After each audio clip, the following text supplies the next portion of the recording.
কিন্নাহারেও পড়ল রেলের উচ্ছেদ নোটিশ। রাজ্যের বিভিন্ন এলাকায় রেলের উচ্ছেদ অভিযানকে কেন্দ্র করে যখন চর্চা তুঙ্গে, ঠিক সেই সময় কিন্নাহারেও রেলের উচ্ছেদ নোটিশ জারি করা হয়েছে। শনিবার রেল পুলিশ ও রেলের আধিকারিকরা কিন্নাহার রেললাইন সংলগ্ন এলাকায় গিয়ে নোটিশ প্রদান করেন। জানা গেছে, কিন্নাহার স্টেশন পাড়া থেকে কিন্নাহার রেলগেট সংলগ্ন এলাকা পর্যন্ত রেলের জমি দখলমুক্ত করার উদ্দেশ্যে এই নোটিশ দেওয়া হয়েছে। নোটিশে উল্লেখ করা হয়েছে, আগামী 12ই জুলাইয়ের মধ্যে সংশ্লিষ্ট ব্যক্তিদের রেলের জমি খালি করে দিতে হবে। তা না হলে 13ই জুলাই থেকে প্রযোজ্য আইন অনুযায়ী উচ্ছেদ সহ প্রয়োজনীয় ব্যবস্থা নেওয়া হবে। রেলের এই নোটিশকে কেন্দ্র করে এলাকায় উদ্বেগের পরিবেশ তৈরি হয়েছে। স্থানীয়দের আশঙ্কা, কারো বাড়ির একাংশ আবার কারো দোকানপাট উচ্ছেদের আওতায় পড়তে পারে। ফলে ভবিষ্যৎ নিয়ে অনিশ্চয়তায় ভুগছেন বহু পরিবার ও ক্ষুদ্র ব্যবসায়ীরা। স্থানীয় বাসিন্দা রুমা মণ্ডল বলেন, আমরা দীর্ঘ 50 বছর ধরে কিন্নাহার রেলগেট সংলগ্ন স্থানে বসবাস করছি, কিন্তু আমাদের জানা নেই যে আমরা যেখানে বাস করছি সেটির সম্পূর্ণ রেলের জায়গা। হঠাৎ যদি অসময়ে রেল উচ্ছেদ করে তাহলে আমরা কোথায় যাব? হতাশায় পরিবার পরিজনরা। অন্যদিকে ব্যবসায়ী রতন কুমার মণ্ডল ও মানিকচন্দ্র দাস বলেন, দীর্ঘদিন ধরে আমরা রেলের জায়গার উপর ব্যবসা করছি, এতদিন রেল কিছু বলেনি, কিন্তু আজ উচ্ছেদের নোটিশ দিয়েছে। রেল বললে আমাদের উঠে যেতে হবে, কারণ এগুলো রেলের জায়গা। তবে আমরাও রেল কর্তৃপক্ষের কাছে আবেদন রাখবো যাতে কোথাও আমাদের জায়গা দিয়ে ব্যবসা করতে দেওয়া হোক। তবে রেলের পক্ষ থেকে জানানো হয়েছে, নির্ধারিত সময়ের মধ্যে জমি খালি না করলে আইনানুগ ব্যবস্থা গ্রহণ করা হবে। কিন্নাহার থেকে শুভদীপ গুইয়ের রিপোর্ট, বিগ নিউজ বাংলা। বছর ধরে এখানে আছেন, আজকে কি রেলের তরফে কোনো নোটিশ দেওয়া হয়েছে? না, আগে কোনো ব্যাপার নেই, এই প্রথম দিন। হ্যাঁ, কি বলবেন? কি আর বলবো, দেখ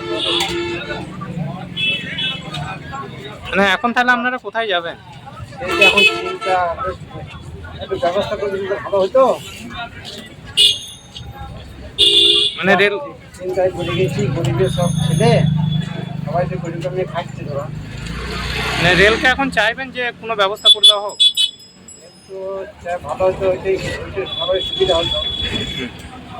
কোথায় যাবো? সংসার নিয়ে ব্যস্ত, এই যে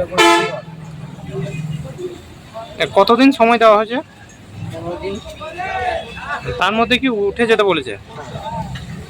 তার মধ্যেই সুবিধা হবে। আপনার নাম? রতন কুমার মণ্ডল।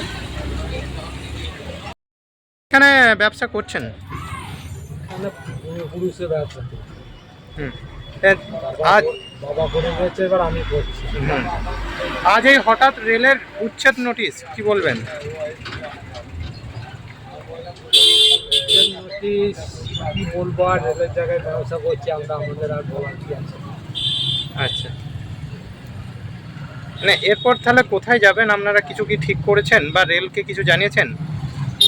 রেলকে জানাই নাই, আমরা এখন কিছু বলতেও পারছি না যে এখন কি হবে।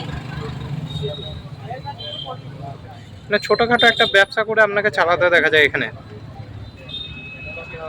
কিছু করার নাই, এখন রেলের এখন নোটিশ দিয়ে গেছে, এখন কি হবে সেটাই। 12 তারিখ পর্যন্ত দিয়ে গেছে, 13 তারিখে এসে উচ্ছেদ করবে। আপনারা কি রেলের এই যে নোটিশ দেওয়াকে সমর্থন করছেন?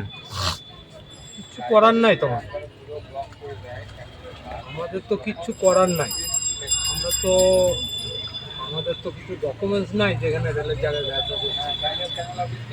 এরা করে আসছি, এতদিন কিছু করে নাই, আজকে রেলের দরকার হয়েছে। আপনার নাম মানিকচন্দ্র দাস। কি বললেন? মানিকচন্দ্র দাস।